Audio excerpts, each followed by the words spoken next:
நேர்கள் அனைவரையும் ஜெயா பிளஸ் தொலைக்காட்சியினுடைய ஏனென்ற கேள்வி விவாத நிகழ்ச்சிக்காக நான் உங்கள் அனைவரையும் வரவேற்கிறேன். நேர்களே, இன்றைக்கு தொடரும் தொல்லைகள் தமிழ்நாட்டு மக்கள் பெரும் அனர்த்தத்திற்கு சிக்குண்டு இருக்கிறார்கள். அதென்ன சிக்குண்டு? ஆம், உண்மையிலேயே தமிழ்நாட்டில் அதிகரிக்கும் சிக்குன் குனியா, நாட்ட சிக்கன் குனியா, சிக்குன் குனியா பாதிப்புகள், டெங்கு பாதிப்புகள், விளம்பர ஆட்சி, இன்டென்சிவ் கேர் யூனிட் ஐசியூவில் இருக்கும் தமிழ்நாடுடைய சுகாதாரத்துறை. இந்த துறையில் 1429 சுகாதார ஆய்வாளர் பணியிடங்களுக்கான எழுத்துத் தேர்வில் முறைகேடு நடந்திருப்பதாக நீதிமன்றத்தில் வழக்கு. தமிழ்நாட்டின் பல மாவட்டங்களில் சிக்குன் குனியா பாதிப்புகள், கோவிட்டில் தங்கள் உயிரை துச்சமாக மதித்த செவிலியர்களின் போராட்டம், மருத்துவர்களின் போராட்டம். கனவை சொல்லுங்கள், முதல்வருடைய பேட்டி. எங்கள் கனவு என்ன ஆனது? 2019ஆம் ஆண்டு ஆட்சிக்கு தாங்கள் வருவதற்கு முன்பு எங்களுக்கு கொடுத்த வாக்குறுதி என்ன ஆகிறது? அந்த கேள்வி முதலில். எந்த மருத்துவர்களாக இருந்தாலும் ஆசிரியர்களாக இருந்தாலும் மனிதன் சாமானிய நிலையில் மனமகிழ்வோடு வேலை பார்க்க வேண்டும். ஆனால் இந்த விளம்பர ஆட்சியில் அவ்வாறு இல்லை. உதாரணத்திற்கு, ஒரு பணி செய்கின்ற மருத்துவர் இந்தியாவில் 25வது இடத்தில் இருக்கும் பீகாரில் 1,23,600 ரூபாய் சம்பளம் வாங்கக்கூடிய அதே மருத்துவர் தமிழ்நாட்டில் 13வது ஆண்டில் வாங்குகின்ற சம்பளத்தின் அளவு 86,000 ரூபாய் மட்டுமே. இதற்குள் 39,500 ரூபாய் மிகப்பெரிய இடைவெளி. டாக்டர்களே, உங்கள் கனவை சொல்லும் முன் ஏற்கனவே சொல்லப்பட்ட கனவுகள் நிறைவேற்றப்பட வேண்டாமா? நல்ல கேள்வி. சமூக வலைத்தளங்களில் அரசை எதிர்த்து விவாதப் பொருளாகி இருக்கிறது. அரசு ஊழியர்கள், அரசு மருத்துவர்கள் உள்ளோர்கள் தங்களின் நீண்டகால கோரிக்கைகளுக்கு இன்னும் தீர்வு காணப்படவில்லையே என சுட்டி காட்டுகிறார்கள். கவர்மெண்ட் டாக்டர்ஸ் ஜனவரி 20ஆம் தேதி தொடங்க உள்ள நேற்றைக்கு முன்தினம் நடந்த அந்த கூட்டத்தொடரில் அரசு மருத்துவர்களுக்கு அளிக்கப்பட்ட வாக்குறுதி குறித்து கேள்வி எழுகின்றது. 19இல் திமுக அரசின் தலைமை ஸ்டாலின் கொடுத்த வாக்குறுதி என்ன ஆனது? திமுக ஆட்சிக்கு வந்ததும் பல வழக்குகளை வாபஸ் பெறுகிறோம், கருணாநிதி கொண்டு வந்த அரசாணை 354 நிறைவேற்றுகிறோம், போராடியும் பார்த்தோம், நிறைவேற்றவில்லை, கோரிக்கைகள் நிறைவேற்றப்படவில்லை. இந்த நிலையில் திரு கருணாநிதி 6 வாரங்களில் நிறைவேற்றப்பட வேண்டும், கருணாநிதியுடைய அரசாணை என சென்னை ஐகோர்ட்டில் பிப்ரவரி மாதம் உத்தரவிட்டிருந்த போதும் 4 ஆண்டுகள் கடந்த நிலையில் இந்த அரசாணை நிறைவேற்ற மறுத்த திமுக அரசின் மனநிலை எவ்வாறது? சிக்குண்டு போயிருக்கும் தமிழ்நாடு சிக்குன் குனியா. பேசுவோம் வாருங்கள். நீண்ட இடைவேளைக்கு பிறகு நம்முடைய மருத்துவர் அன்பு சகோதரி டாக்டர் ஜெயஸ்ரீ அவர்களை எமது வெளிப்புற படப்பிடிப்பினுடைய நான் இந்த நிகழ்ச்சிக்கு வரவேற்கிறேன். வாருங்கள் அம்மா. வணக்கம். அரசியல் விமர்சகர் தோழர் ராமன் அவர்கள் தற்போது இணைந்திருக்கிறார். சார் வாங்க. ஐஜேக்கினுடைய ஊடகச் செயலாளர், மிகச்சிறந்த பொது ஊடக ஆர்வலர் ஐயா மரியாதைக்குரிய நித்யானந்தம், எமது வழக்கறிஞர் ராமநாதன். வணக்கம் டாக்டர் ஜெயஸ்ரீ சர்மா. இந்த தலைப்பில் தமிழ்நாட்டில் அதிகரிக்கும் சிக்குன் குனியா பாதிப்புகள், அதை பற்றி சொல்லுங்க. எப்படி இருக்கு நிலவரம்? ஸோ இப்போ பார்த்தீங்கன்னா, ஆக்சுவலாக இந்த கொசுவால் வரக்கூடிய நோய்கள் நமக்கு பல காலமாகவே வந்துக்கிட்டு தான் இருக்குது. அதில் மெயினாக மலேரியா தான் நமக்கு எல்லாருக்குமே தெரியும். பட் இப்போ பார்த்தீங்கன்னா சிக்கன் குனியா, அதுக்கப்புறம் மற்ற நிறைய இந்த டெங்கு முக்கியமாக, இந்த மாதிரியான புதுசாக இருக்கக்கூடிய கொசுவால் வரக்கூடிய நோய்களும் இப்போ அதிகமாயிடுச்சு. ஸோ இப்போ இதுக்கு எல்லாமே மெயினான ரீசன் என்ன அப்படின்னு பார்த்தோம்னா, நம்மளுடைய அந்த கிளைமேட் சேஞ்சஸ், அந்த கொசுவால பரவக்கூடிய இந்த காய்ச்சல் நோய்கள் ஒரு பர்டிகுலர் டைம் அந்த ஹீட் அதிகமாகும் போது கொசு உற்பத்திக்கான ஃபேவரபிளான சூழ்நிலைகள் இருக்கும் பொழுது அதிகமா வர ஆரம்பிக்குது. ஸோ கொசு கடிச்சு ஒரு 10 நாள்ல பாத்தீங்கன்னா 2 நாள்ல கூட சில பேர் காய்ச்சல் வரலாம், சில பேருக்கு ஒரு 10 நாளைக்குள்ள இந்த ஃபீவர் வரலாம். வந்ததுன்னா வரும்போதே மிக அதிகமான ஒரு காய்ச்சலா வருது. ஆல்மோஸ்ட் பாத்தீங்கன்னா 103 டிகிரி அந்த மாதிரி காய்ச்சல் வரும்போதே ரொம்ப ஹை ஃபீவரோட வரும். தலைவலி, உடல் வலி அது மாதிரி வரலாம். இப்ப டெங்கு மத்த காய்ச்சலுக்கும் வைரல் காய்ச்சலுக்கும் இதுக்கும் என்ன ஒரு பெரிய ஒரு டிஃபரன்ஸ் என்ன அப்படின்னு பார்த்தோம்னா, இதுல வந்து மூட்டு வலி வலின்னா வலிக்குது நம்ம நடந்து போறோம் அப்படி இல்லாம, சிக்கன் குனியால வந்து ஆல்மோஸ்ட் அந்த கொஞ்சம் கூட நடக்கவே முடியாத அளவுக்கு சிவியர் ஒரு பெயின் இருக்கும். கடுமையான அந்த மூட்டு வலி தான் அந்த சிக்கன் குனியாவுடைய ஒரு முக்கியமான ஒரு அடையாளமா பார்க்கப்படுது. சோ இப்ப வந்து தமிழ்நாட்டிலயும் டெல்லியிலயும் இந்தியால வந்து அதிகமா சிக்கன் குனியா பரவிட்டு இருக்கு. நிறைய கேசஸ் வந்து ரிப்போர்ட் பண்றாங்க. சோ இப்ப டெத் வந்து அந்த அளவுக்கு சிக்கன் குனியால இருக்காது. இப்போ முக்கியமா பாத்தீங்கன்னா ரொம்ப சிக்கா இருக்கிறவங்க, ரொம்ப வயசானவங்க, இல்ல வேற ரொம்ப அதிகமான நோய்கள் வேற ஏதாவது இருக்கிறவங்களுக்கு வேணா இறந்து போறதுக்கான வாய்ப்பு இருக்கும். பட் பொதுவா எல்லாருக்குமே இந்த ஜாயிண்ட் பெயின், அந்த மூட்டு வலின்றது அதிகமா வந்துடும். ஒரு சிலருக்கு பாத்தீங்கன்னா ஆல்மோஸ்ட் 6 months 6 மாசம் வரைக்கும் கூட இந்த மூட்டு வலி வந்து அதிகமா இருக்கலாம். சில சமயங்கள்ல பாத்தீங்கன்னா அந்த மூட்டுல உண்டாக்கக்கூடிய அந்த வைரஸ் வந்து என்னென்ன பாதிப்புகளை உண்டாக்குச்சோ அந்த பாதிப்புகள் அவங்களுடைய வாழ்நாள் முழுக்க தொடரலாம். அப்ப கால் மூட்டு முக்கியமா பாதிக்கிறது எதுனா கை, நம்மளுடைய ரிஸ்ட்ன்னு சொல்லக்கூடிய மணிக்கட்டு, அதே மாதிரி கால் ஆங்கிள், அது அதே மாதிரியே நீ ஜாயிண்ட், கால் மூட்டு. சோ அப்ப இந்த முக்கியமான மூட்டுகளை வந்து பாதிக்கிறப்ப அந்த ஒரு பர்சனால அவங்களுடைய சொந்த வேலைகளையும் பாக்குறது பாதிக்கும். அதே மாதிரி அவங்க வேலை பாக்குறதும் மொத்தமா வந்து பாதிக்கிறதுக்கான வாய்ப்பாயிடும். சோ அதனாலதான் சிக்கன் குனியாவை கட்டாயமா நம்ம தடுக்கணும். அப்ப மக்களும் வந்து விழிப்புணர்வோட இருக்கணும், அரசும் அதுக்குரிய நடவடிக்கைகளை எடுக்கணும். ஏன்னா இந்த கொசு வந்து எங்க உற்பத்தி ஆகுது, இந்த ஏடிஸ் கொசு அப்படின்றது எல்லா தண்ணிலையுமே வரும், முக்கியமா நல்ல தண்ணில வரும். சோ அப்ப எங்கெங்கெல்லாம் தண்ணி தேங்கி இருக்கோ அது எல்லாத்தையுமே நம்ம வந்து சுத்தம் பண்ணும் போதுதான் இந்த கொசு வந்து பரவறதை தடுக்கலாம். சோ அப்ப வீடுகள்ல நம்ம கொசு உள்ள வராம என்னென்ன செய்யணுமோ அதை செய்யணும், நம்மள கடிக்காம இருக்கிறதுக்கு என்ன செய்யணுமோ அந்த வழிமுறைகளை நம்ம பின்பற்றணும்.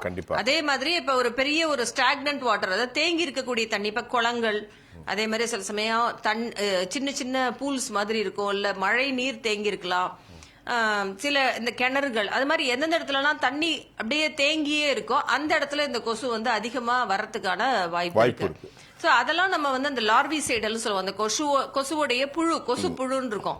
இப்ப நம்ம வீட்லயே பாத்தீங்கன்னா நீங்க தண்ணி வந்து ஒரு பாட்டில்ல திறந்து வச்சுட்டு அப்படியே எல்லாம் நம்ம வீடுகள்ல மாடி இந்த மாதிரி டெரஸ் அந்த மாதிரி ஏரியால சில சமயம் பாத்தீங்கன்னா நம்ம தூக்கி போட்டிருப்போம் ஏதாச்சும் பிளாஸ்டிக் டப்பா இல்லைன்னா கொட்டாங்கச்சி, அது மாதிரி இருக்கிறதுல வந்து மழை தண்ணி தேங்கி இருக்கும். அதுல பாத்தீங்கன்னா நம்ம போய் பார்த்தா தெரியும், குட்டி குட்டியா ஃபிஷ் மாதிரி அப்படியே அந்த புழு வந்து அப்படியே நீந்தி போயிட்டே இருக்கும். பாக்கிறதுக்கு ரொம்ப அழகா இருக்கும் அது. ஆனா அது வந்து கொசுவோட புழு அது. ஏன்னா நிறைய பேருக்கு தெரியாது, என்னவோ ஒரு பூச்சி இருக்கே அப்படின்னு நினைப்போம். ஆக்சுவலா அந்த ஸ்டேஜ்லயே, அந்த லார்வி ஸ்டேஜ்னு சொல்றது, லார்வா ஸ்டேஜ்லயே அதுக்கு மருந்து இருக்கு. அதை போட்டு அதை வந்து நம்ம அழிச்சிட்டோம் அப்படின்னா அது கொசுவா வந்து மாறுறத வந்து தடுக்கலாம். டாக்டர் சர்மா, இப்போ வந்து எந்த வியாதியும் வருமுன் காப்போம், பெட்டர் தென் கியூர் என்ன மாதிரி ஒரு பழமொழி சொன்ன மாதிரி வருமுன் எச்சரிக்கை. இப்போ கஷாயங்கள்லாம் நம்ம குடித்தோம் கொரோனா காலங்களிலும், அதில் பப்பாளி இலை கஷாயம், அந்த கஷாயம், ஜாயிண்ட் பெயின்குள்ள கஷாயம், நிறைய கஷாயங்கள். வருமுன் காப்பதற்கு இந்த நீங்கள் சொன்னக்கூடிய சிக்கன் குனியாவில் பாதிக்கப்பட்டவர்களே நான் பேட்டி கண்டிருக்கிறேன். நடக்க முடியாமல் பல வருஷம் துன்பியலில் அவர்கள் சிக்கியிருக்கிறார்கள். காலை மடக்க முடியல, கை விரல்களை மடக்க முடியல, நீ ஜாயிண்ட்ஸ், இந்த மூட்டு வலிகள், கணுக்கால்கள், இதெல்லாம் நீங்க சொன்னீங்க, ரொம்ப கரெக்ட். வருவதற்கு முன்பு டயர்ல சேர்ந்திருக்கு, பாப்பா அழகாத்தான் இருக்கும், ஆனா கடிச்சாலோ அதனுடைய வேதனை கொடுமை பல வருஷத்துக்கு. ஆனா வருமுன் இதை காப்பதற்கு டாக்டர் ஜெயஸ்ரீ சர்மா ஏதாவது கஷாயம் மாதிரி ஏதாவது இருக்கா? சார் நான் வந்து அலோபதி மருத்துவர். பட் அப்கோர்ஸ் நானுமே எங்க வீட்டுல எங்க அம்மாவோ பாட்டியோ செஞ்சு கொடுக்குற கஷாயங்களை நான் குடிச்சிருவேன். அது என்னன்னு கூட கேட்க மாட்டேன். அவங்க மேல உள்ள நம்பிக்கை. ஏன்னா பாரம்பரியமா நம்ம வீடுகள்ல ஃபர்ஸ்ட் வந்து பாட்டி வைத்தியம் தான், அப்புறம் தான் நமக்கு மத்ததெல்லாமே. ஆனா நான் வந்து அது கொசு, இந்த நோய் வந்து எப்படி பரவுது, கொசு மூலமா பரவுது. ஒரு கொசு வந்து நம்மள கடிச்சு நம்ம உடம்புல இருந்து பிளட்டை எடுத்துட்டு போகுது, அது நோயையும் வைரஸையும் வேற உள்ள விட்டுட்டு போகிற வரைக்கும் நம்ம வந்து அதை அலோவ் பண்ணலாமா? இதுதான் நான் ஃபர்ஸ்ட் எல்லார்கிட்டையும் வைக்கிற கொஸ்டின். அது நம்ம அதுதான் ஃபர்ஸ்ட் ப்ரிவென்ட் பண்ணணும் நம்ம. அப்போ ஒரு ஆக்சுவலா பாத்தீங்கன்னா ஒரு கொசு 1 கிலோமீட்டர் தூரத்துல இருந்து கூட வரலாம், நான் வந்து நம்மள வந்து கடிக்கலாம். நம்ம அவ்வளவு தூரம் நம்ம வந்து சுத்தமா வச்சுக்கிறதுக்கு பாசிபிளா முடியாது. அட்லீஸ்ட் நம்ம வீட்டை சுத்தி நம்ம வீட்டுல நம்ம கொசுவை வளர்க்க வேணாம். அதுதான் நான் எல்லாருக்கும் சொல்லுவேன். அவங்கவுங்க வீட்டுல டெரஸ்ல இருந்து எல்லா இடத்தையும் செக் பண்ணுங்க. சில சமயம் அந்த நம்ம ஜன்னலுக்கு மேல இருக்கும் ஒரு சின்ன இது மாதிரி இருக்கும் இல்லையா, அது மேலெல்லாம் பாத்தீங்கன்னா ஏதாவது டப்பா அது மாதிரி கிடக்கும் பழசு, அதுல எல்லாம் வந்து தண்ணி தேங்கி இருக்கும். அந்த மழை தண்ணியில பாத்தீங்கன்னா அழகா கொசு வந்து நம்மளே வளர்த்துக்கிட்டு இருப்போம், அது வந்து நம்மள கடிச்சுக்கிட்டு இருக்கோம். சோ அதனால நம்ம கொசு கடிக்காம பார்த்து கொள்ள வேண்டியது மிக மிக முக்கியம். கட்டாயமா வயசானவங்க இல்ல அவங்களால நடக்க முடியல இல்ல சின்ன குழந்தைங்க அவங்களெல்லாம் நம்ம வந்து மஸ்கிட்டோ நெட் போட்டுதான் ப்ரொடெக்ட் பண்ணணும். மத்தவங்க அதே மாதிரி நல்ல கொஞ்சம் கை நல்ல லாங்கா இருக்கிறது, கால் நல்லா கம்ப்ளீட்டா கவர் ஆகிற மாதிரியான உடைகளை அணியலாம், இதுவும் வந்து சாத்தியம். அப்புறம் ஜென்ரலாவே இப்ப கொசு கடிக்குது, வைரஸ் நம்ம உடம்புக்குள்ள வந்தா கூட எல்லாருக்குமே அது வந்து சிக்கன் குனியா வர்றது இல்ல. ஒரு சிலருக்கு தான் வரும், ஒரு சிலருக்கு தான் அதிகமா தாக்குது. Okay okay okay okay. So அப்ப நம்மளுடைய இயல்பா இருக்கக்கூடிய எதிர்ப்பு சக்தி, இப்ப நீங்க சொன்னீங்க இல்லையா கஷாயம், அந்த நல்ல உணவு நம்ம வீட்டுல செய்யக்கூடிய நல்ல சத்தான உணவு, காய்கறிகள், பழங்கள், சுண்டல், அது மாதிரி நல்ல உணவை நம்ம எடுத்து நம்ம உடம்புடைய எதிர்ப்பு சக்தியை நல்ல நிலையில வைக்கும் போதே எந்த ஒரு நோயும் வராது, இல்ல வந்தாலும் கூட சீக்கிரமா அது சரியாகிறதுக்கான வாய்ப்புகள் இருக்கு. நன்றி டாக்டர். முதல் கட்ட கருத்துல நிறைய அறிவுரை வழங்கியிருக்கீங்க.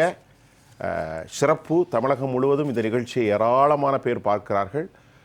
டாக்டர் ஜெயஸ்ரீயுடைய கருத்து மட்டுமல்ல, டாக்டர் ஜெயஸ்ரீயும் எமது தொலைக்காட்சியின் மூலமாக 2020 மிகப்பெரிய பணியாற்றினார்கள். தினமும் கொரோனா காலத்தில் நாங்கள் தொடர்ந்து பேசினோம். அவர்களை மறக்க மாட்டார்கள். ரொம்ப கவனமாக இருங்க. டாக்டருடைய அட்வைஸை ரொம்ப கவனமாக கேளுங்க. தங்கள் வீட்டை சுற்றி இருக்கக்கூடிய எல்லா பகுதியும் கவனமாக இருங்க. நிகழ்ச்சி தொடர்றோம்.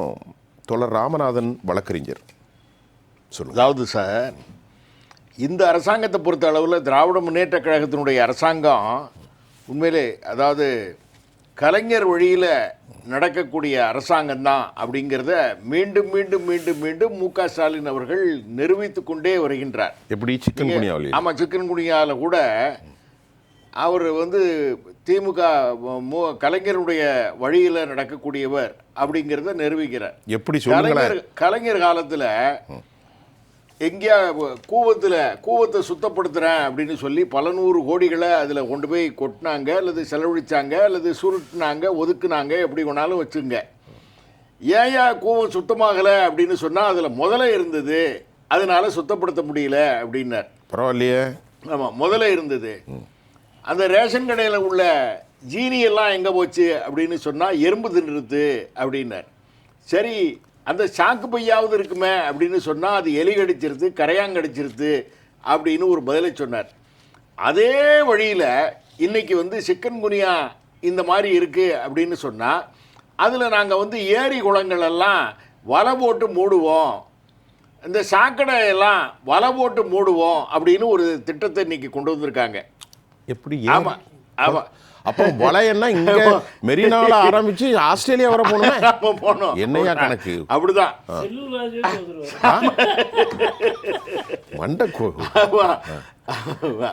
இந்த மாதிரி சாக்கடை எல்லாம் நாங்க வலை போட்டுருவாங்க. இப்ப கோவம் வந்து திருவள்ளூர் மாவட்டத்துல ஆரம்பிச்சு மெட்ராஸ் வரைக்கும் வருது. நேப்பியர் பூங்கா வரைக்கும் நீ வலைதான் அப்படிதான். அந்த மாதிரி வலைய போட்டாங்கன்னா கொசு வராதுன்னு நம்மளும் நம்பணும். அப்படி யார் சொல்றா?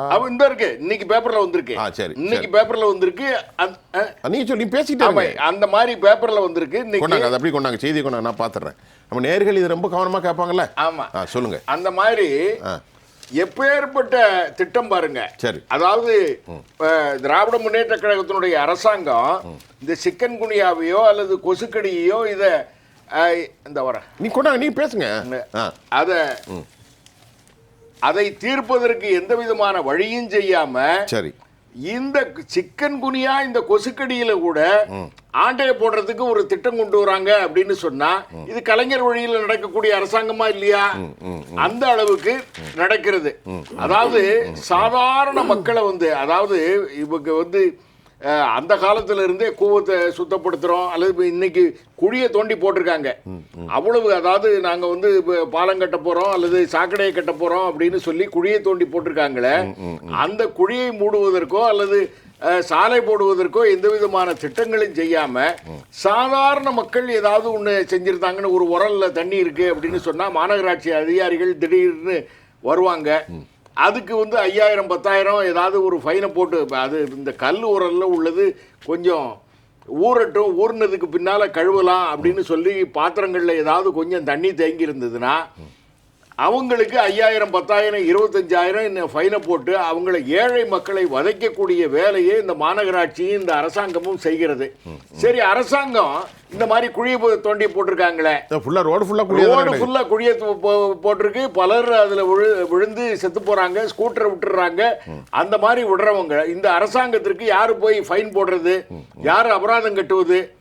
அந்த மாதிரி நகராட்சி துறையில பார்த்தாச்சுன்னா, நகராட்சி துறையில அவ்வளவு பெரிய ஊழல் நடந்து அதில் கிட்டத்தட்ட ஒரு 1500 கோடி ஊழல் நடந்து ஈடி வந்து அதில் ரைடு பண்ணி நீங்கள் வந்து எஃப்ஐஆர் போடுங்க, தமிழ்நாடு அரசாங்கமே எஃப்ஐஆர் போடுங்கன்னு டிஜிபிகிட்ட கொடுத்தா அந்த டிஜிபி தற்காலிக டிஜிபி அந்த தற்காலிக டிஜிபி நம்மளால எஃப்ஐஆர் போட முடியாது, இவங்களோட நம்ம மாரடிக்க முடியாதுன்னு சொல்லி அவர் லீவு போட்டு அவர் ஓடி போறார். அந்த அளவுக்கு சீர்கெட்ட துறையாக ஒன்றுக்கொன்று தமிழக அரசு சீர்கெட்டு போகிறதா அல்லது மாநகராட்சி உள்ளாட்சி அமைப்புகள் சீர்கெட்டு போகின்றதா என்ற அளவுக்கு போட்டி போட்டு ஒரு சீர்கெட்ட துறையாக அமைப்பாக தமிழ்நாடு அரசாங்கம் விளங்குகிறது. எந்த விதமான நடவடிக்கையும் இந்த சிக்கன் குனியாவா இருக்கு, அதாவது இதை இப்படி சொல்லி முடிச்சுட்டு அடுத்தால பேசுவோம். சிக்கன் குனியா இருக்கு இல்லையா, அது வந்தா ஒரு பேரலைஸ்டு யூனிட், நடக்க முடியாமல் முடமாகி போவார்கள். தென்காசி மாவட்டத்தில் அதிகமா வந்திருக்கு, எங்கேயும் வந்துட்டு போகுது. தென்காசி ஊர்னு நீங்க சொல்றீங்க. இந்த அரசும் 4 ஆண்டுகளில் சிக்கன் குனியாவாலே பாதிக்கப்பட்டது. அனைத்து நிர்வாகம் சிக்கன் குனியா இந்த அரசாங்கம் தான். அத பேச மக்களுக்கு வந்து பெரிய சிக்கன் குனியா இந்த அரசாங்கம் தான். ஆமா, எல்லா துறையிலும். அல்ல, இப்ப டாக்டர் சர்மா ஜெயஸ்ரீ சொன்ன மாதிரி இந்த அரசுக்கு மூட்டு வலி ஏற்பட்டிருக்கிறது, இந்த அரசுக்கு மணிக்கட்டு வலி ஏற்பட்டிருக்கிறது, தலையிலிருந்து கால் வரையும், கபாலத்திலிருந்து உச்சி தலையிலிருந்து உள்ளங்கால் வரை சிக்கன் குனியாவால் பாதிக்கப்பட்டிருக்கிற அரசே என்ன செய்கிறீர்கள்? தோழர்களே, இந்த அரசாங்கத்தினுடைய விவகாரத்தை குறித்து இன்னைக்கு பிரபல நாளிதழ் கொசுவுக்கு வலை போட்ட வலைக்குள் என்ன இருக்கும் என்ற தலைப்பில் தமிழ்நாடு அரசாங்கத்தினுடைய செய்தி ஊடகத்தை அன்று தெர்மாக்கோல், இன்று திமுக அரசாட்சியில் கொசு வலைதளத்தில் வைரலாகும் வீடியோக்கள், நெட்டிசன்கள் கேலி கிண்டல், ரொம்ப அற்புதமான விஞ்ஞானிகளை வைத்திருக்கிறார்கள். அன்று தெர்மாக்கோல், இன்று திமுக ஆட்சியில் கொசு வலை. தோழர் ராமன் அவர்களிடத்திலே இதற்கான பதிலை எதிர்பார்க்கிறேன். சொல்லுங்க. இந்த கேள்வி என்கிட்ட கேட்கவே இல்லையா, அண்ணன் ராமநாதன் வளர்க்குறதுன்னு சொல்லிட்டாரு, எப்படி சொல்லுதுக்குன்னு அப்படி யோசிச்சுட்டே இருந்தேன். ஏன்னா பதில் என்கிட்ட இருக்குது.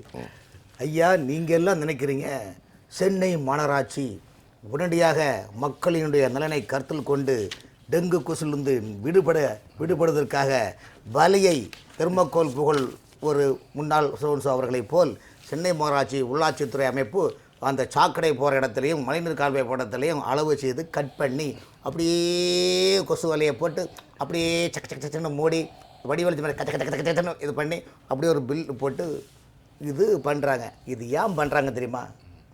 ஐயா, தேர்தலுக்கு இன்னும் பிப்ரவரி மாதம் கடைசியில் கோட் ஆஃப் கண்டக்ட் அறிவிச்சிட்டாங்கன்னா இனிமேல் நீங்கள் எந்த வேலையும் செய்ய முடியாது, பில்லு போட்டு கொள்ளையும் அடிக்க முடியாது.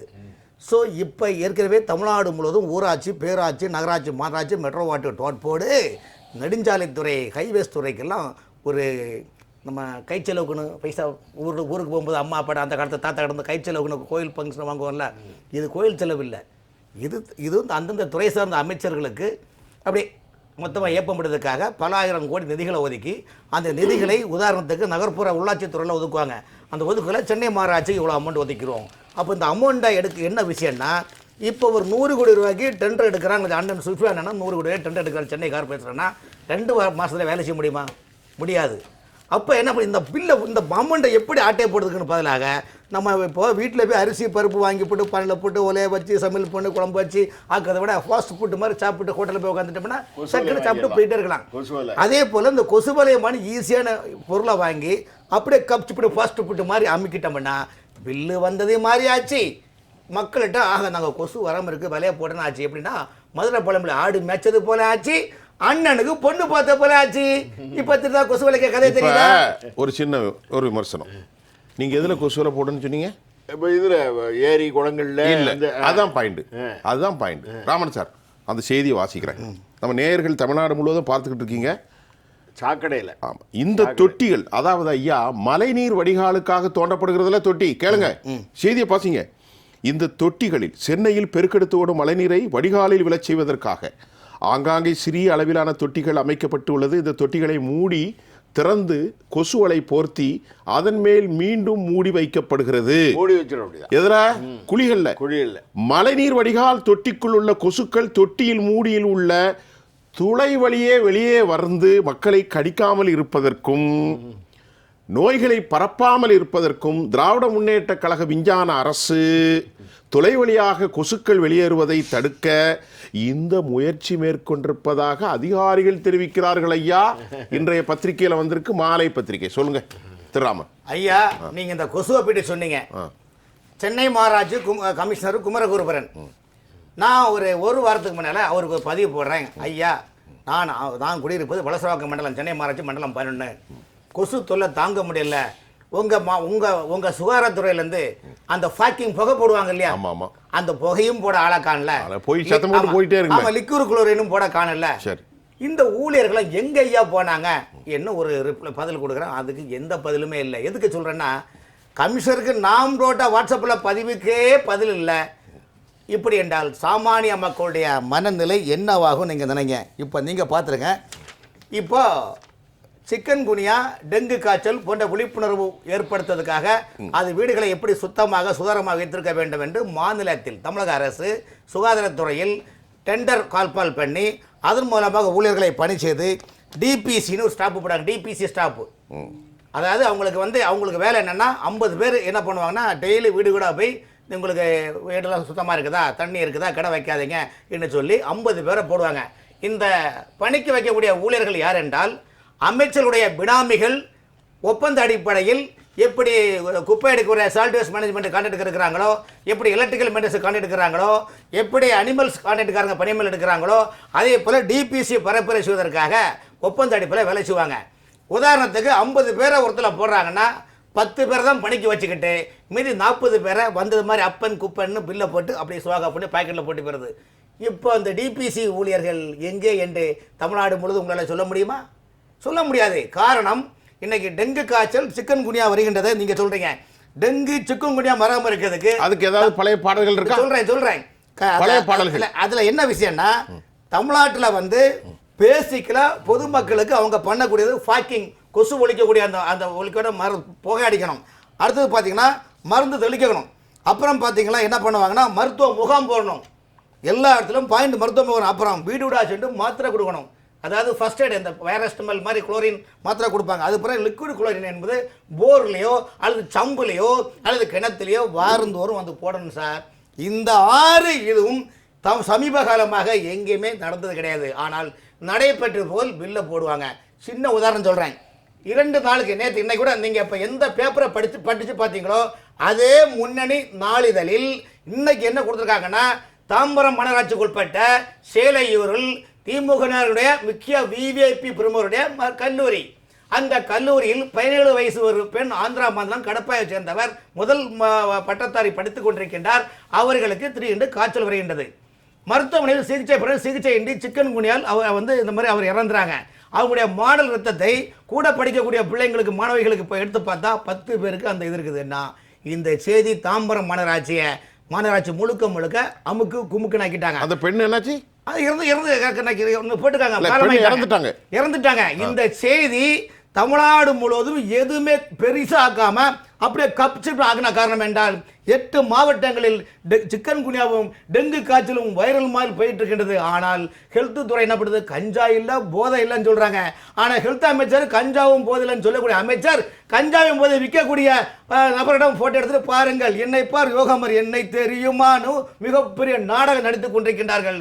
செங்கல்பட்டு என்னை பார் யோகம் வரும்னா கழுத படத்திலேயே போட்டு வச்சிருப்பாங்க. இதுக்கும் பெரிய வித்தியாசம் இல்லையா? என்ன பேசுறீங்க? என்னை பார் யோகம் வரும்னா கழுத படத்தை தான் போட்டிருப்பாங்க சார். இன்னும் இந்த சிக்கன் குனியாக்கு இன்னும் சொல்றேன் சார், தமிழ்நாட்டில் 12,500 சொல்ற ஊராட்சி மன்றம் இருக்குது, 490 பேராட்சி இருக்கின்றது, 138 நகராட்சி இருக்கின்றது, 25 மாநகராட்சி இருக்கின்றது. இந்த மாநகராட்சியில் சுகாதாரத்துறை அதிகாரிகள் இருக்கின்றார்கள். இந்த சிக்கன் குனியா டெங்கு காய்ச்சல் வராமல் இருக்க தடுப்பு ஊழியர்களை ஏற்படுத்துவதற்காகவும் மருத்துவ முகாம், சால்ட் மேனேஜ்மெண்ட் விழிப்புணர்வு முகாம் வைக்கக்கூடிய அத்தனை டெண்டர் கான்ட்ராக்டுக்காரரும் என்ன பண்றாங்க தெரியுமா? 80% உள்ளாட்சித்துறை அதிகாரிகளும் அந்த ஹெல்த் ஆபீசர்களும் ஒரு அங்கோ போட்டுக்கிட்டு, அரசியல் ஆளுங்கட்சியுடைய ஒரு அங்கோ போட்டுக்கிட்டு, நீ பாதி நான் பாதி கண்ணே என்ற நிலைப்பாடு உள்ளதால் எங்கேயா நோய் அவங்க அதுபடி கவலைப்பட சார். இந்த அரசு இன்னைக்கு நடக்கக்கூடிய 5 ஆண்டுகள் ஆட்சியில் முதலமைச்சர் எதுவுமே இதை பற்றி அவர் கண்டுட கிடையாது. அவருடைய பார்வைக்கு கொண்டு போறாங்க சார்.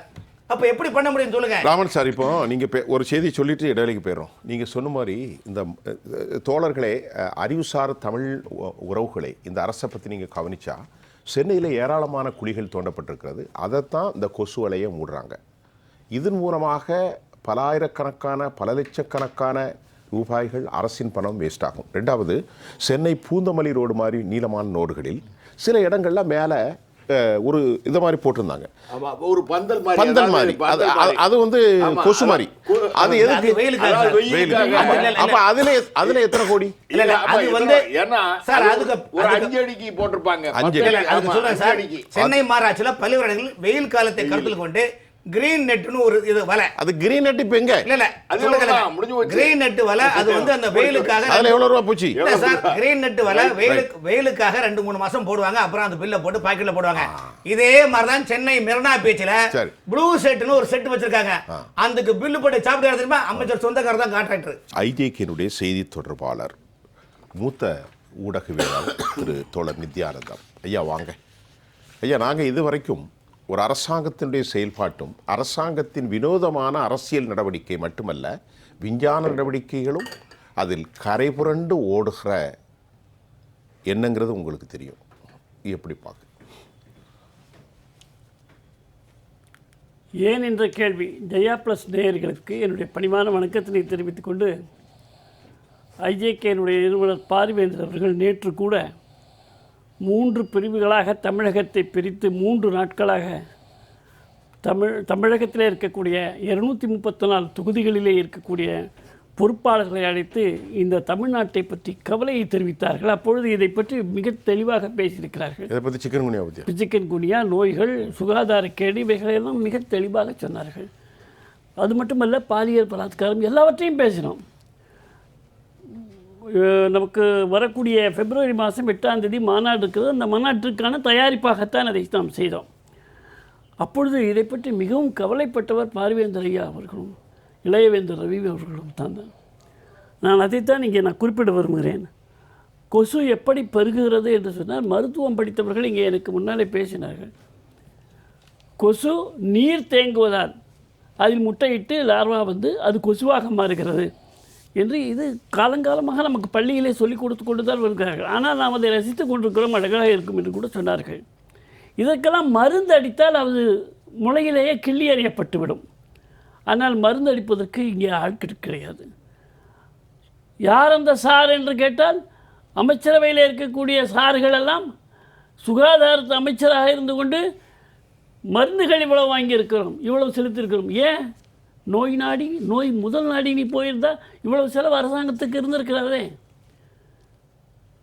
சசிகலா அம்மையார் சொல்வதை போல விளம்பரத்திற்கு இவர்கள் செலவு செய்யக்கூடிய ஆடம்பரங்கள் இருக்கிறதே, இந்த ஆடம்பரம் முழுக்க முழுக்க வீடு முழுக்க ஆடம்பரங்களாக பந்தலிட்டு வீட்டை சுற்றி கழிவு நீர் தேக்குவதில் என்ன லாபம்? நோய் தானே வரும். பார்க்கறதுக்கு வீடு அழகாக இருக்கும், ஆடம்பரமாக பண்ணியிருப்பீங்க, உள்ளே என்ன இருக்குது? கொசு தொல்லை இருக்கிறது. வீடு தோறும் கழிவுநீர் தேக்கி வைத்திருக்கின்றீர்கள், சாலை தோறும் கழிவுநீர். அரசாங்கம் தன் கடமைக்கு செய்கிறது, மக்களும் தன் கடமைக்கு செய்கிறார்கள். கேட்பதற்கு நாதிகளை ஆட்சி இருக்கிறதா இங்கே?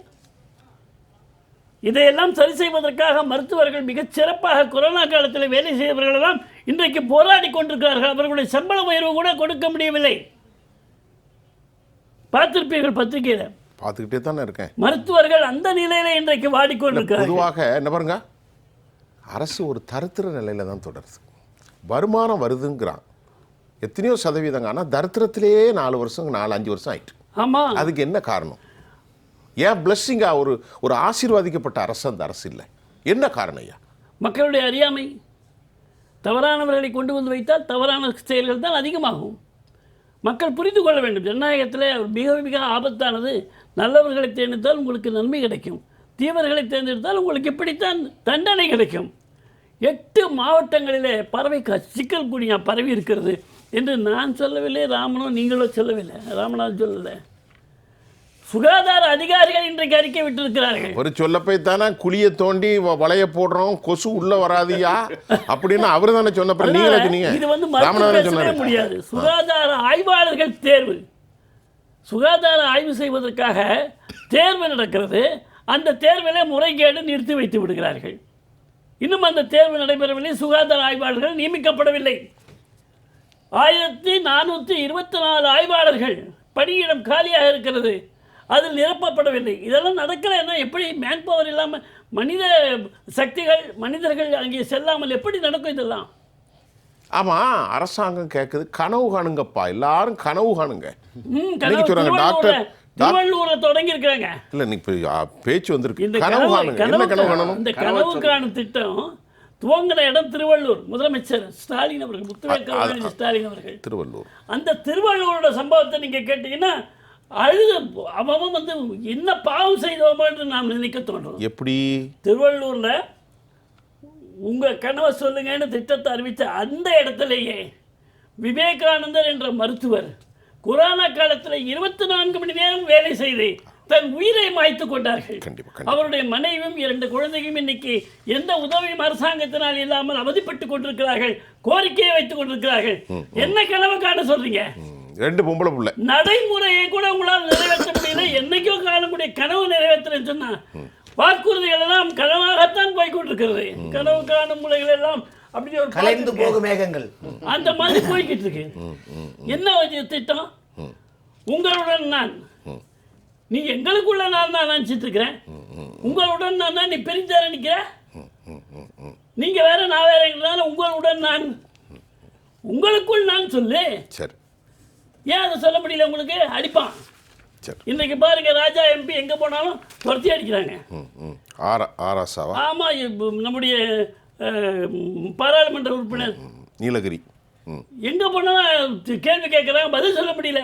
என்ன கேள்வி கேட்கறாங்க? ராஜாட்ட மாணவர்கள் கேட்கிறார்கள், பல கேள்விகளை கேட்கிறார்கள். நீட்டு என்னாச்சு? இப்போ நிறைய கேட்கறாங்க.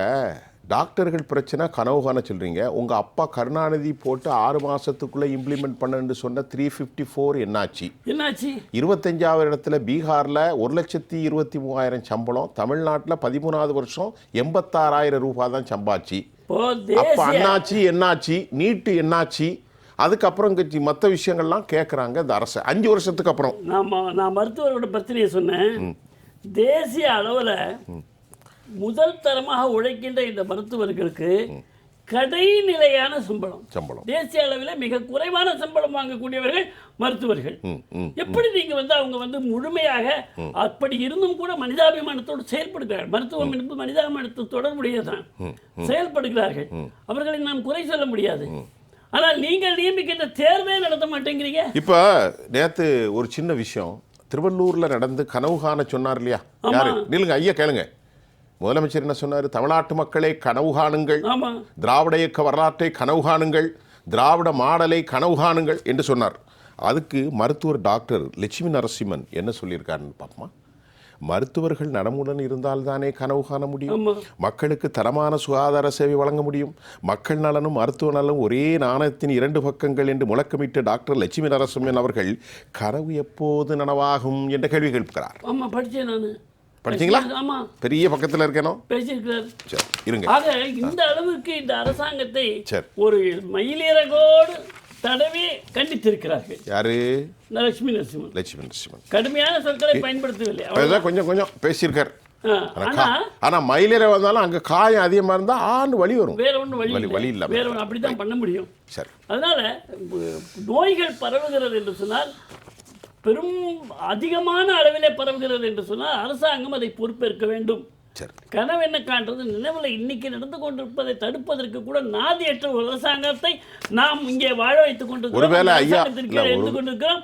மத்திய அரசும் கூட நாம் 356 பயன்படுத்தி இந்த ஆட்சியை டிஸ்மிஸ் பண்ணுங்கன்னு கேட்கல. இந்த ஆட்சி இன்னும் 3 மாசம் இல்லை, 3 நாள் இருந்தாலும் கூட மக்களுக்கு இது போன்ற நோய்கள்லாம் வரும். அதனால சஸ்பெண்டட் அனிமேஷன் பண்ணி அப்படியே இந்த சட்டமன்றத்தையே நிறுத்த வைக்க வேண்டும் என்றுதான் நான் கோரிக்கையாக வைக்கிறேன். வணக்கம் டாக்டர் ஜெயஸ்ரீ சர்மா. இப்போ இந்த சிக்கன் கூனியாவை பற்றி நாம் பேசுகிறோம். அரசாங்கத்தினுடைய திட்டங்கள் மற்றொரு விவாதத்தில் போய்கொண்டிருக்கிறது. தற்போது டிசம்பர் ஜனவரி கழிந்தும் கடும் குளிர் இருக்கிறது.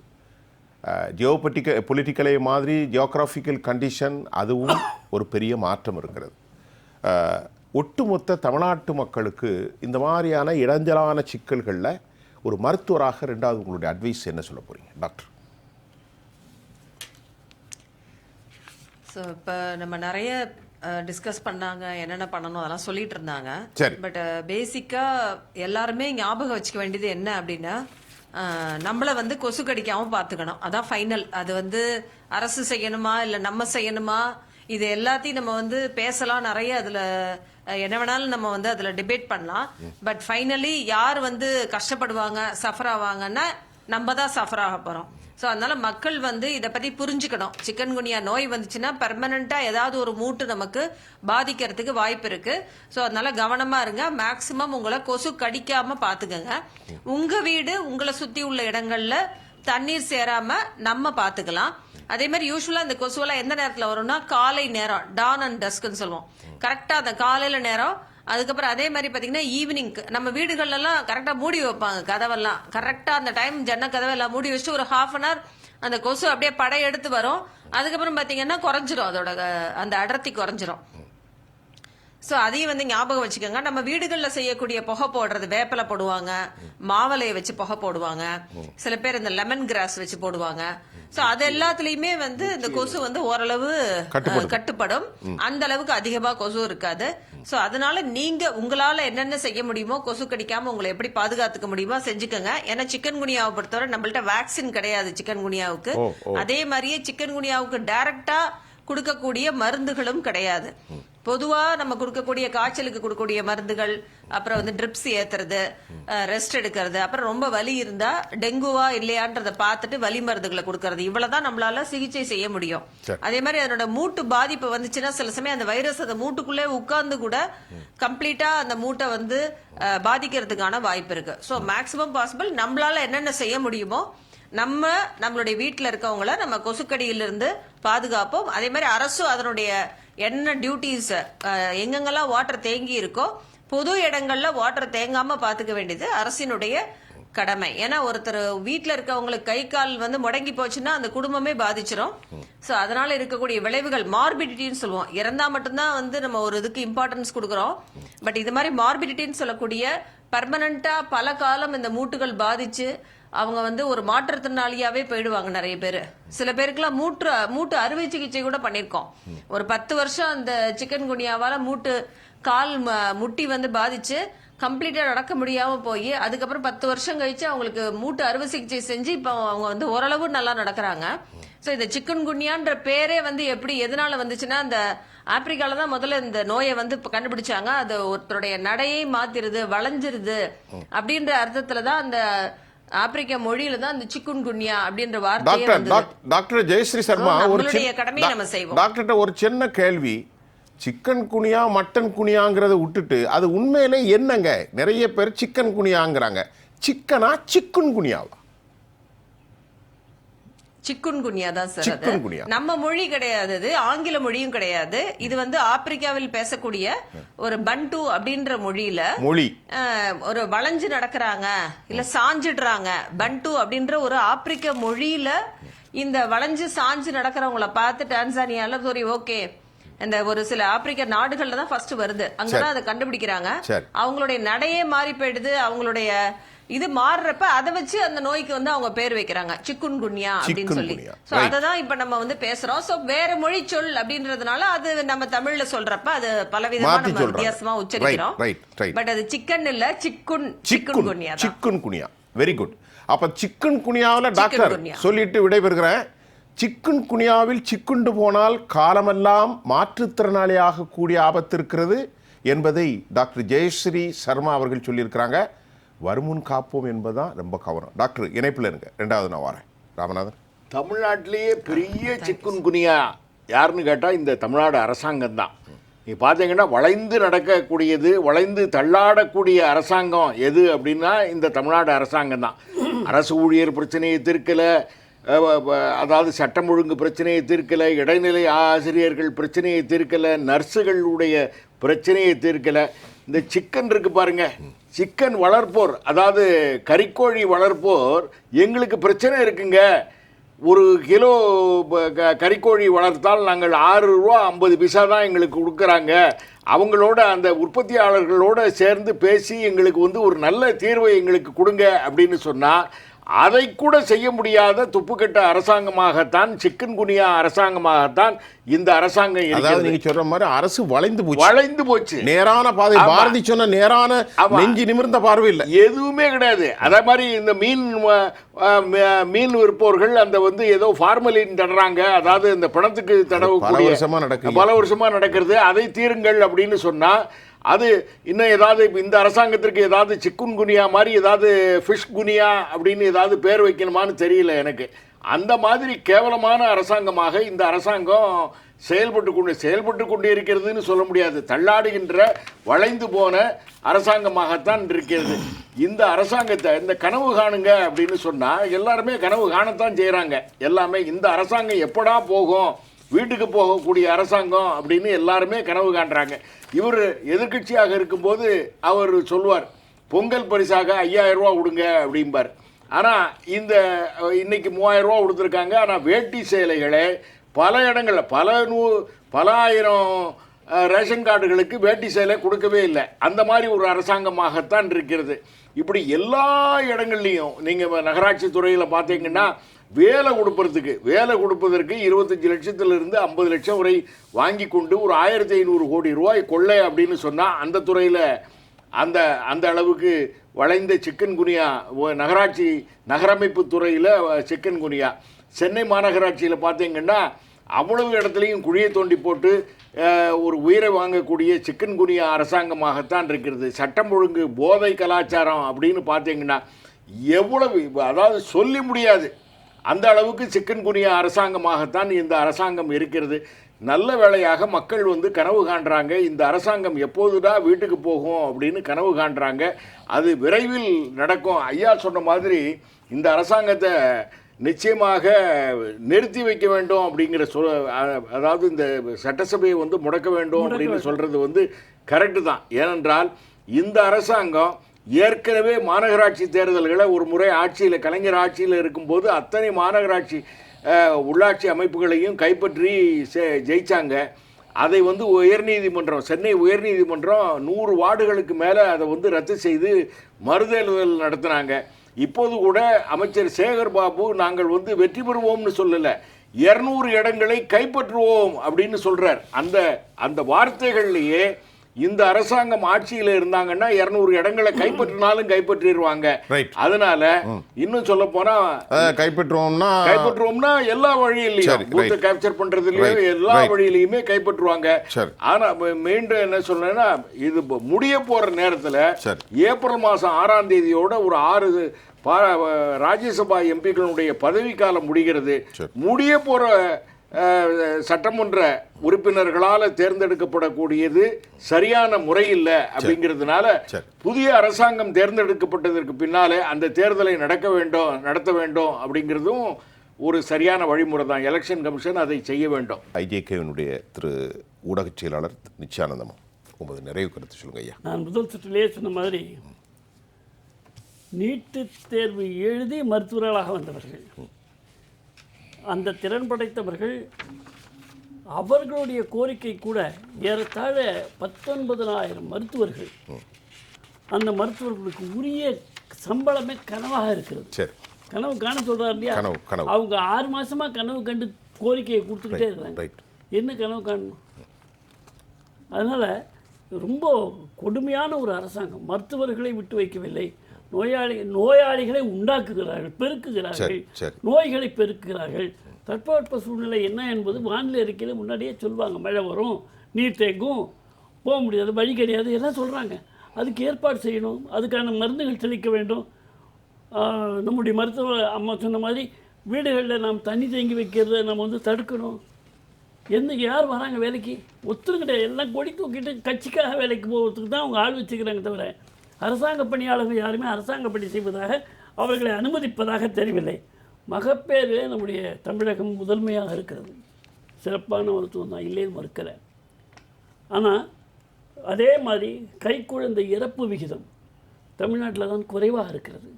இவையெல்லாம் பாராட்டக்கூடிய அம்சங்கள் தான். இவைகளெல்லாம் கணிசமாக குறைந்திருக்கிறது.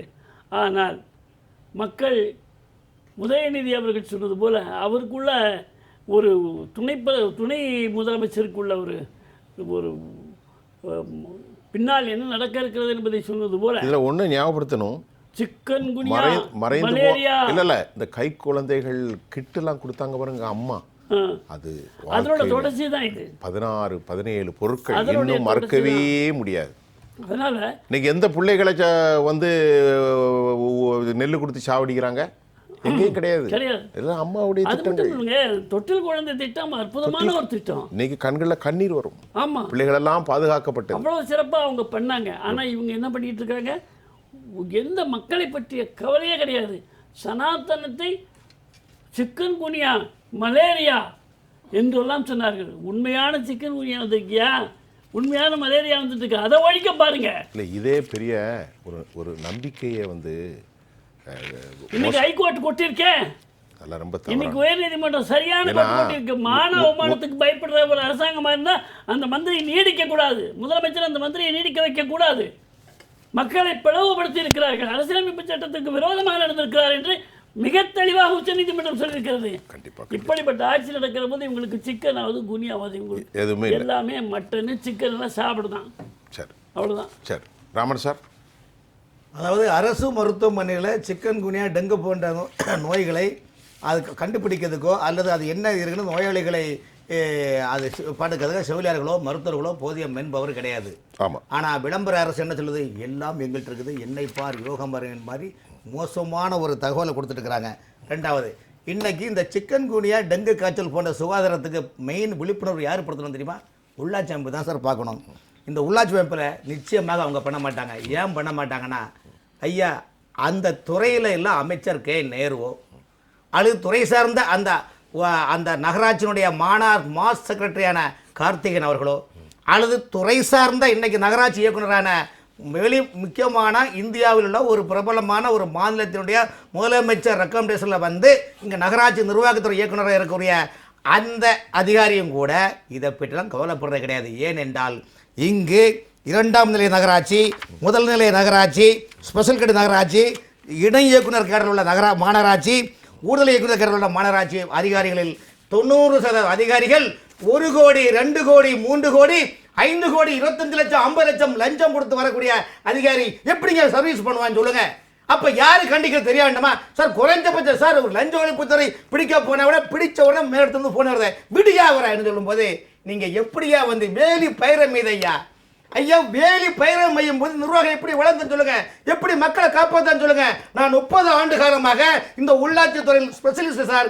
King speciality, child speciality, phone speciality, neurology speciality, urology speciality, நான் உள்ளாட்சி துறையில் சிறப்பு ஸ்பெஷாலிட்டி எனக்கு தெரியும். எங்க நடக்க என்ன நடக்கணும் முழுக்க மத்திய அரசு நிதிகளையும் நான் கடந்த 10 நாளுக்கு முன்பு அர்ஜுன் சம்பத் அவர்களும் நானும் நிதித்துறை அமைச்சரை பார்க்கின்ற போது, பைனான்ஸ் மினிஸ்டரை டெல்லியில் பார்க்கின்ற போது சொன்ன வார்த்தை, அம்மா மத்தியிலே நீங்கள் கூடிய நிதிகளை உள்ளாட்சி துறையில் போலி புல்படி சாப்பிட்டார்கள். இந்த மக்கள் அப்பாவி மக்கள், 8 கோடி மக்களுடைய வாழ்க்கை எதிர்காலம் கேள்விக்குறியாக இருக்கிறது. இவர்கள் யாரை பற்றியும் கவலைப்பட விடாது. நிதிகளை ஒதுக்குவது, பில்லை ஒதுக்குவது, டெண்டரை பினாமில் வைப்பது, முழுக்க இந்த சுகாதாரத்துறையுடைய பராமரிப்பை டெண்டர் எடுக்கக்கூடிய அனைவரும் அமைச்சருடைய பினாமிகள் சார். எப்படி பில்லு போடுவாங்க, எப்படி வேலை செய்வாங்க, எந்த அதிகாரி கேட்க முடியும்? காரணம் என்றால் 80% அதிகாரிகள் லஞ்சத்தை கொடுத்து வரக்கூடியவர்கள். போட்ட முதல்ல எடுக்க பார்ப்பாங்களா, உங்களுக்கு சர்வீஸ் பண்ண பார்ப்பாங்களா? இதுக்கு நீங்க பதில் சொல்லுங்க. அப்ப எப்படி இதுக்கு காப்பாற்ற முடியும்? அண்ணன் ராமநாதன் தெரியும், அண்ணன் நித்யானந்தம் எவ்வளவு பெரிய சீனியர் ஆளுங்க, அவருக்கும் தெரியும். ஆனால் நான் இந்த உள்ளாட்சி துறையில் ஸ்பெசிபிக் இருக்கின்றதால் தமிழகத்தில் உள்ள இந்த உள்ள கன்னியாகுமரி குளத்தல் நகராட்சியிலிருந்து திருவள்ளூர் நகராட்சி வரைக்கும் ஒவ்வொரு எஸ்ஓ, எஸ்ஐக்கள், CHO, zonal health officer, corporation health officer, எம்ஹெச்ஓக்கள் எப்படி அடிக்கின்றார்கள், யார் மூலம் அந்த டெண்டர் வைக்கப்படுகின்றது என்றால் இந்த வேதி எப்படி சார் போகும் சொல்லுங்க. ஆகவே எங்கும் நீர்க்கமென நிறைந்துள்ளது. இந்தியாவிலே ஊழலுக்கான ஒரு மாநிலம் தமிழ்நாடு. சரி நேயர்களே, ரொம்ப உணர்ச்சி பூர்வமாக பேசணும். எங்களுடைய டாக்டர் மருத்துவர் கண்ணியத்துக்குரிய சகோதரி ஜெயஸ்ரீ அம்மா அவங்க ஒரு நோயை எப்படி தடுக்கணும்னு ஒட்டுமொத்த குடும்பத்திற்கு நாங்கள் அற்புதமான செய்தியை வழங்கியிருக்கிறாங்க. சின்ன பிள்ளைகளை வைப்பவர்கள், தாய்மார்கள், வயது முதிர்ந்தவர்கள் ரொம்ப கவனமாக இருங்க. பல ஆண்டுகளுக்கு நீடிக்கும் இந்த சிக்குன் குனியா போன்ற முடக்குவாதம் ரொம்ப ஆபத்தானது. அதே போன்று அரச பதவிகளில் ஏற்படுகிற ஊழல்கள், குறிப்பாக திரு ராமன் அவர்களும் திரு ராமநாதன் திரு நித்யானந்தம் ஐயா அவர்களும் சொன்னாங்க. ஒரே ஒரு செய்தி சொல்லி முடிச்சிருவோம். பல தொலைக்காட்சிகள் விவாதங்கள் எப்படி சென்றாலும் நாங்கள் பாதிக்கப்பட்டவர்களுக்காக ஜெயா பிளஸ் தொலைக்காட்சியின் நிர்வாக தலைமை எடுத்திருக்கிற ஒவ்வொரு முடிவிலும் இன்று காலை தூய்மை பணியாளர்கள் என்னை சந்தித்து சொன்னார்கள், ஐயா எங்களுக்கு நீங்கள் மிகச்சிறந்த உதவி செய்தீர்கள். 30ஆம் தேதி எங்கள் அரசு எங்களுக்கான தீர்வை ஏதாவது வழியில் அறிவிப்போம் என கூறியிருக்கிறார்கள் என்ற மகிழ்ச்சியான செய்தியை ஜெயா பிளஸ் தொலைக்காட்சி தொடர்ந்து தொடர்ந்து தொடர்ந்து தொடர்ந்து தூய்மை பணியாளர்களின் வேதனையின் வெளிச்சமாக நாங்கள் நடத்தியது இன்றைக்கு ஒரு தீர்வு வரக்கூடிய சூழல் இருக்கிறது. 5 ஆண்டுகளாக இந்த அரசு கல்வி கடன்கள், நீட், மாதம் ஒரு முறை மின்சாரம், பெட்ரோல் டீசல் மானியம், 4.5 லட்சம் 5 லட்சம் பேருக்கு வேலை வாய்ப்புகள் என்னானது, தமிழ்நாட்டு போக்குவரத்து துறை, மின்சாரத்துறை, ஆசிரியர்கள், செவிலியர்கள், டாக்டர்கள், வருவாய்த்துறை, தூய்மை பணியாளர்கள், சத்துணவு, அங்கன்வாடிகள், ஆயாக்கள், வருவாய்கள், நில அளவையாளர்கள், குறிப்பாக டாஸ்மாக் வரை போராட்டம் போராட்டம். எங்கே கனவு காண்பது? முடிவுகளை காற்றொலியில் உங்கள் கையிலே விட்டுவிடுகிறோம். நிகழ்ச்சியில் வந்து கலந்து கொண்ட உங்கள் அனைவருக்கும் உளவுபூர்வமான நன்றி. மீண்டும் மற்றொரு களத்தில் நான் உங்களை சந்திக்கின்றேன். அதுவரை உங்கள் அனைவரிடமிருந்தும் நான் உங்கள் சுஃபியான், ஜெயா பிளஸ் தொலைக்காட்சிக்காக மக்களின் குரலாக நன்றி. மீண்டும் சந்திப்போம்.